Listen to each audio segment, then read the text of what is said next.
So, folks, we gotta talk about how scuffed and broke the Daily Wire is these days. And I think they're just truly out of ideas and are circling the drain. That's like my feel of the situation over there is that there's a lot that is not working. And nothing quite nails that feeling more than what I'm about to show you. This is a recent Michael Knowles vid, and I'm just gonna play this clip, and it's gonna hurt. Okay, without further ado, we are now joined by former Daily Wire 2 sports correspondent Jeremy the God King Boring.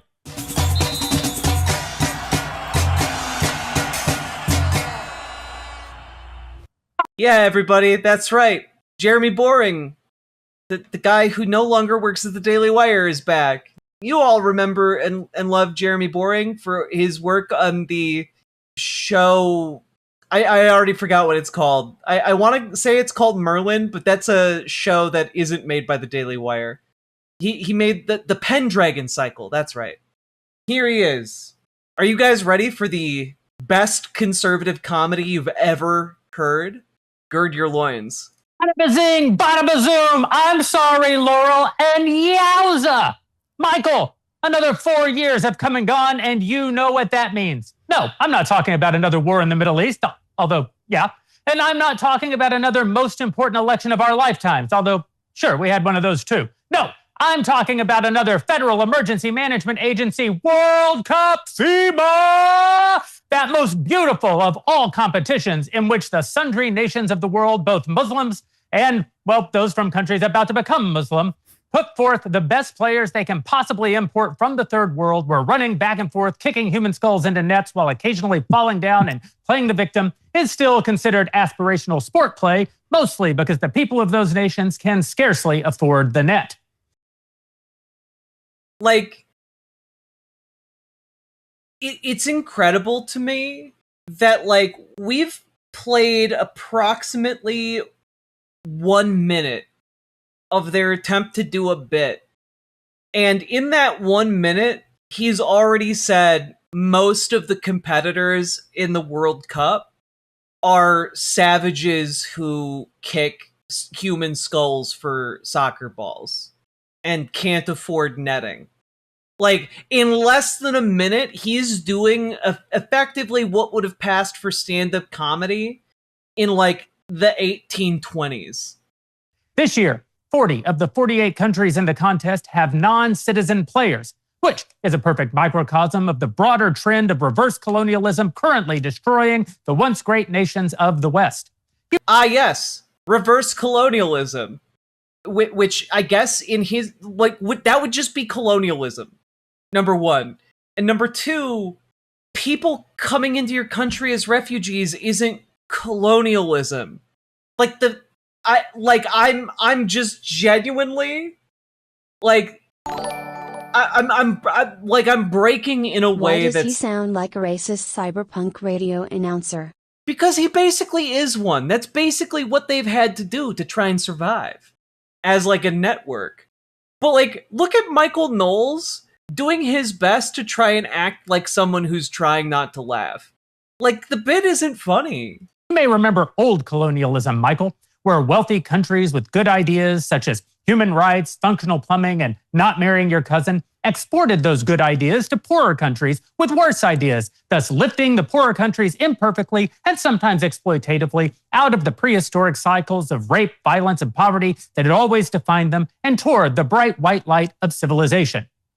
And now we get to the point where he says that the countries that were colonized by the West are now doing reverse colonialism on the West, but their colonialism is bad. They're caricatures of themselves. All conservatives naturally devolve over time. I mean, they are caricatures of themselves, but the problem is MAGA has devolved with them to this level.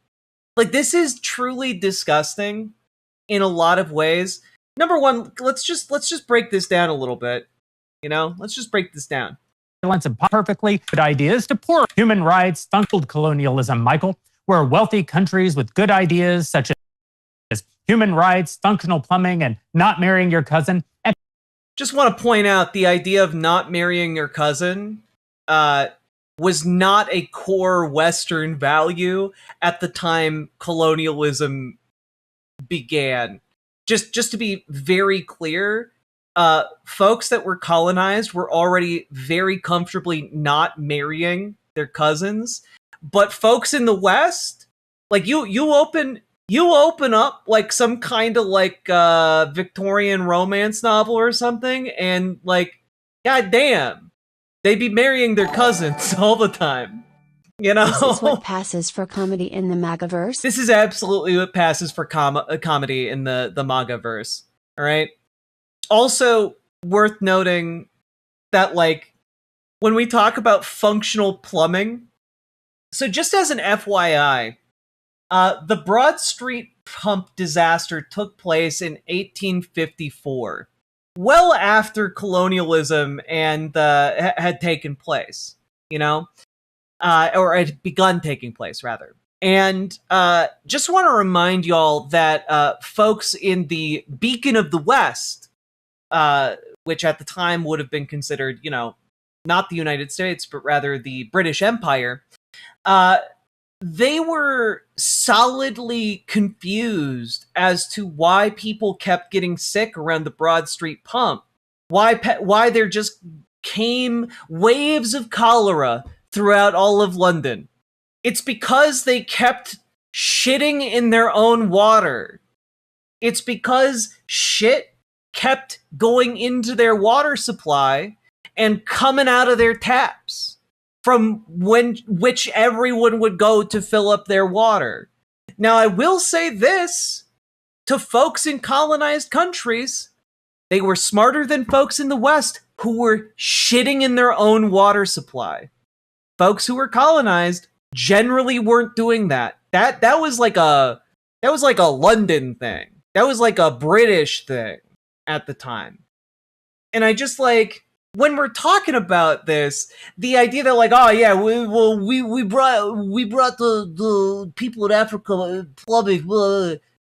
Keep in mind, a lot of places had their own versions of irrigation, had their own versions of, like, how to do a lot of the things one would expect from plumbing. They had wells, they had different ways to go about doing these things to get water. They weren't hurting for a method of moving water around. That's a pretty basic component of human civilization. Worth noting also that Africa had been doing that for goddamn ages. Quite literal ages. Like, you have multiple big, colossal empires, powerful empires across Africa in particular. I'm mentioning Africa here because it mostly seems to be trying to draw upon the stereotype of, like, you know, people in Africa live in mud huts. This water tastes like shit. It is shit. Indeed, anime sidekick gal. But, like, we're 2 minutes into this stand-up bit. It's genuinely one of the worst things I've ever seen. exported those good ideas to poorer countries with worse ideas, thus lifting the poorer countries imperfectly and sometimes exploitatively. Okay, but also let's point out that the ideas weren't imported. What happened was people looking to make a profit went into those newly colonized areas, which were colonized with guns and militaries, and then enslaved the local population, not to bring them good ideas, but so that they could get rubber or gold or other natural resources. Like, the idea that they were doing this to better the ignorant savages was a lie. It was a fiction told by folks in, like, the West to make themselves feel better, to make themselves feel like colonialism was actually a good thing. It was always a fucking lie. It's not. It's like not like paternalism per se, though it has aspects of that. It, like, you also have to reckon with the fact that a lot of people in Europe and a lot of the folks doing the colonization didn't view people in Africa as human beings. Because keep in mind, around this time, scientific racism literally classified people who were non-white as subhuman or different degrees of subhuman. Out of the prehistoric cycles of rape, violence, and poverty that had always defined them, and toward the bright white. Yeah, because rape, violence, and poverty famously never happened in Europe. Yet famously, the enlightened West never had, I don't know, gigantic religious schisms that resulted in hundreds of thousands of people killing each other. Bright light of civilization. Well, that was wrong, Michael, and we should all be ashamed of ourselves. But now we have reverse colonialism, where we just do the whole thing backwards and import the horrible ideas of the third world into our own nations, thus reducing our societies into the same sort of But colonialism wasn't importing ideas. It was violently taking over an entire civilization and turning the people in it into slaves. That's not happening in the West. That's like when Somali refugees came to Minnesota, they didn't violently topple the Minnesota state government. Like, what the fuck are you talking about? Like, this constant need to victimize themselves. It's weird and grotesque. God. Matt Walsh doesn't think colonialism is bad. Well, that's because most conservatives believe the PR line from the 1800s. Like, oh no, we were trying our best. We weren't trying to enslave them. No, like literally, as I say all too often, folks, go read King Leopold's Ghost. Okay, go read King Leopold's Ghost. It's about one of the largest land grabs in world history when King Leopold II bought what became known as the Belgian Congo and proceeded to systematically enslave everyone within that territory, work them to death, kill entire villages, maim children that weren't harvesting enough rubber. It's some of the worst atrocities you will ever read on display, documented with meticulous detail.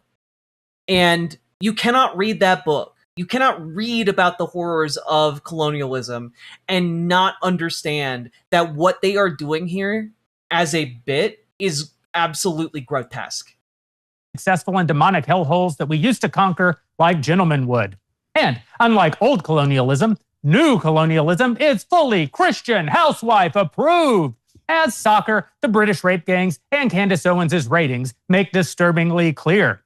This year, World Cup features an historic first when the United States, with a GDP of $31.86 trillion, hosted the Islamic Republic of Iran, GDP $300 billion, while the former country was actively, to quote the most eloquent president since Abraham Lincoln, bombing the shit out of the latter. Iran responded to this attack on its sovereignty by tying New Zealand, GDP $278 billion, then by tying Belgium, GDP $776 billion, and then by tying Egypt, GDP $429 billion. And then, despite never having lost a single match, being deemed the losers anyway and sent back home to be hung from cranes. I mean, that's just a guess based on how gay soccer players look while flailing about with fake injuries like Jussie Smollett with a tuna sub in MAGA country. Iran. Man, it really is. How many references can we fit in here? Hey guys, remember Jussie Smollett? Remember Jussie Smollett, guys? Hey, remember that scandal with Jussie Smollett? Do you remember it? Just as an FYI, that was 7 years ago. That's such a topical 7-year-old reference. Being deemed losers, despite never actually losing, is just another example, Michael, of how soccer is the complete inverse of the real world, where Iran continues to lose every single battle and then is declared the winner anyway by the Democrats, the New York Times, and the unclean spirit currently possessing Tucker Carlson. Okay, but they are winning because they're achieving the strategic goal of choking off the Strait of Hormuz. It doesn't, like, they could lose every single military engagement, but as long as they maintain control over the Strait of Hormuz and choke it off, it doesn't matter. It doesn't matter because immense economic damage is done not just to the United States, but to the global economy. That's the entire point. But of course, the biggest star Like the entire point is to maintain their control over the Strait of Hormuz until the people attacking them stop. of the fugly World Cup isn't a country at all. It's 39-year-old Argentinian forward. Wasn't this guy persona non grata at the Daily Wire not that long ago? This guy was formerly in charge of the Daily Wire and wasted like all of their money chasing box office hits. Lionel Messi, who despite his advanced age, nevertheless led Argentina GDP $688 billion to the semifinals against England with a GDP 700% higher. Messi's performance. Why is he Choking off the Strait of Hormuz sounds like Michael Knowles fantasy. What, Michael Knowles fantasy? This is just too surreal for me. Yes, Daddy. But I will say also that, like, I don't understand the GDP joke. El Sasaki Tanuki, thank you for the 2 tier 1 subs. I don't understand the GDP joke. Like, he keeps... I don't get it. I don't understand the point he's trying to make. It's just proof that 40 is the new 4. 4 being the age at which most Americans lose interest in soccer and start paying attention to more complicated and compelling games like baseball, actual football, or Candy Crush, which, at an average revenue of $1 billion per year... Yeah, no, this is white supremacy LARPing as comedy, you know? It's just, let's give white supremacists talking points, and I'll do it in a silly voice so people think it's comedy. Is almost as rich as Cabo Verde. Yeah. Oh God, Eddie666, your comment, I hate Michael's stupid hair, just made me re-look at Michael Knowles' hair. Like, his entire head looks lopsided now. I can't unsee it. I can't unsee it. Idyllic island off the coast of Senegal, which somehow very nearly beat Lionel Messi in this sham of a sport.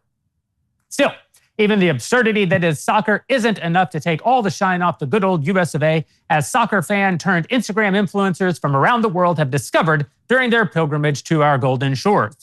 Who can forget such heartwarming posts as, Why is a country's GDP or Candy Crush's revenue relevant to anything going on? I genuinely couldn't tell you that. I don't know why he's doing this bit. Never seen this many alive old people in summertime by Brigitte is a woman of Calais, France. Or, did you know that women have faces? Americahu Akbar, as shouted by Mahmoud Barkhari of East London.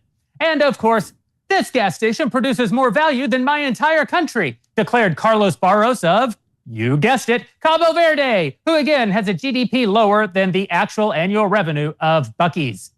And maybe that's the whole moral of this 2026 World Cup, Michael.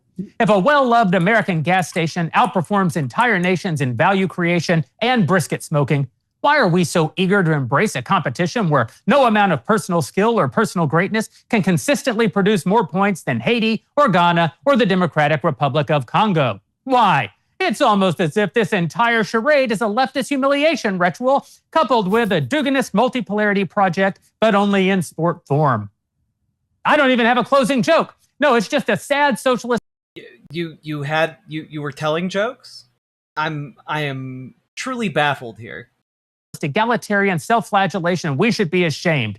And the Israeli team failed to even qualify, so you can't even blame the Jews. Yowza! Jeremy, before I let you go, really dazzling update. I need a little personal color, though. Which team are you rooting for? Yowza! Jeremy the God King Boring, everybody. Former Daily Wire 2 sports correspondent.